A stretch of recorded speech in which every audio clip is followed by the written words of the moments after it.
প্রতিদিনই এক নাস্তা খেতে চায় না, দুধ খেতে চায় না, তাই আজ চিন্তা করলাম একটু চিকেন ফ্রাই তৈরি করে নিই। চিকেন ফ্রাইটা আর একটু চিকেনটা ম্যারিনেট করার জন্য যেগুলো দেওয়া দরকার সেগুলোই দিয়ে দিচ্ছি।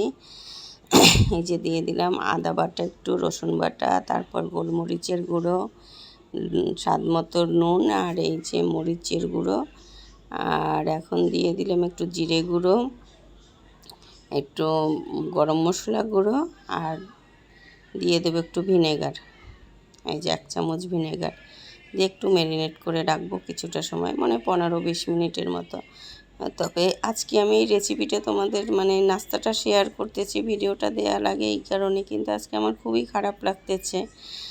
যেহেতু আজকে যে একটা মর্মান্তিক ঘটনা ঘটে গেছে, আমি যদি যে চিকেনটা বের করে না রাখতাম তাহলে আজকে আমি আর ফ্রাইটা করতাম না। আমার খুবই খারাপ লাগতেছে, দীপরেও বলতেছি, যখন আমি আগে খেয়াল করিনি, যেহেতু আমাদের টিভিটা নষ্ট, ইউটিউবে ঢুকিনি, আবার স্কুলের পরীক্ষা ছিল, এসে আর মোবাইলটা দেখা হয়নি।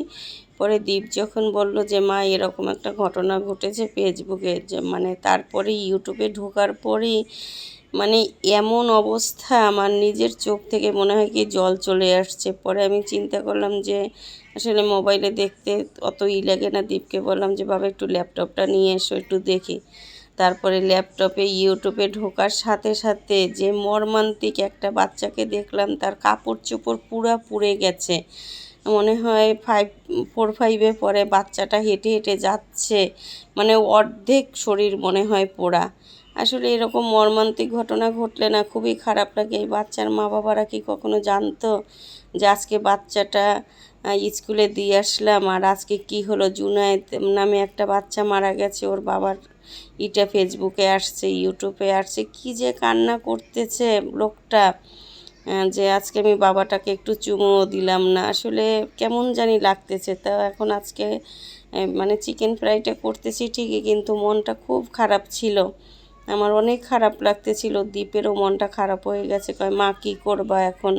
তা আমি পরে চিন্তা করলাম, বের করে রেখেছি। আসলে প্রতিদিন সময় হয় না, আজকে একটু স্কুল থেকে তাড়াতাড়ি চলে আসলাম, তাই মনে করলাম যে আজকেই তৈরি করে নিই। আর কোচিং থাকে, ক্লাস শেষ হতে হতে, যেহেতু এমটি পরীক্ষা চলতেছে, ক্লাস শেষ হতে হতে 5:30 বেজে যায়। এই চিকেনটা অনেক আগেই রেখে দিয়েছিলাম ফ্রিজে, যে ফ্রাই করে দেব, কিন্তু যে সময়ের অভাবে হচ্ছে না। আর আজকে এমন একটা দিনই করতেছি যে এমন একটা দুর্ঘটনা ঘটছে, এটা ভাষায় প্রকাশ করার মতো না।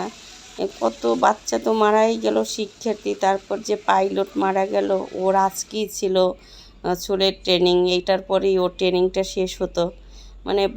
মানে পাইলটের চেহারাটাও যা সুন্দর, এবং আমাদের ফেসবুকেই এক আপু আমাদের সাথে সবসময় তার ভিডিও দেখি, ওই আপুর ছেলের বন্ধু, তা আপু একটা স্ট্যাটাস দিল, মনে হয় কি চোখে জলটা রাখা যায় না।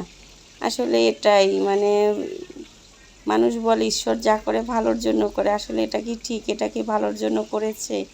এই বাচ্চাগুলোর আয়ু কি একদিনেই কমে গেল, বুঝি না। আসলে ভাগ্যের এটা নির্মম পরিহাসই বলতে হবে। তো মনটা খুবই খারাপ লাগতেছে, কিন্তু সব কিছুই করতে হয় আমাদের, সেটাই বেঁচে থাকতে হলে। আমার মনে হয় তার বাচ্চা আর আমার বাচ্চা আলাদা না, মা আমরা সবাই একই। কিন্তু এই যে ফ্রাইটা হয়ে গেল, 2টো করলাম, আরও 2টো করা হয়ে গেল, সেটা তোমাদের সাথে শেয়ার করতে ওভাবে পারলাম না। এখন এই যে খাওয়ার পালা, দীপ আর আমি একটু নিয়ে বসলাম। দীপের আজকে মনটা এত খারাপ ছিল, খুব পছন্দ করে, কিন্তু আজকে তেমন খেলো না। আর যে একটু মিওনিচও নিয়ে নিলাম, আর এই উপরের ইটা বেশি ভালো লেগেছে, একটু মিওনিচ আর একটু সস দিয়ে খেয়ে নিচ্ছি। তবে আজকে আমি ঈশ্বরের কাছে প্রার্থনা করি যে ঈশ্বর এরকম ঘটনা জানি আর না ঘটে, এরকম কারো মায়ের কোল জানি আর না হয়ে যায়। আমার খুব কষ্ট লাগতেছে। ভিডিওটা দিলাম, সবার সাথে শেয়ার করলাম, কিন্তু আমার আজকে মনটা মন বারবার খালি ওই একই কথা আসছে, যে এখনও ইউটিউবে দেখতেছিলাম।